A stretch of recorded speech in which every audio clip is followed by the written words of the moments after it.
Hi, it's Said, and today I'll show you how to fix phone heating while charging on Motorola Moto Neo 60.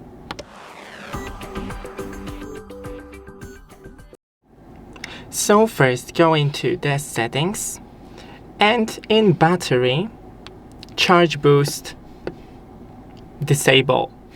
Remember that it is completely normal for your phone to heat while charging, especially while you're using the charge boost, but you can also minimize that by closing all the background apps. Then make sure that you're using the original cable and the charger. Avoid using your phone while charging, just leave it on the nightstand, let it charge properly. If you have a case on your phone, then take it off for the charging and charge in a cool and ventilated area. Thanks for watching, don't forget to leave a like and see you in the next one.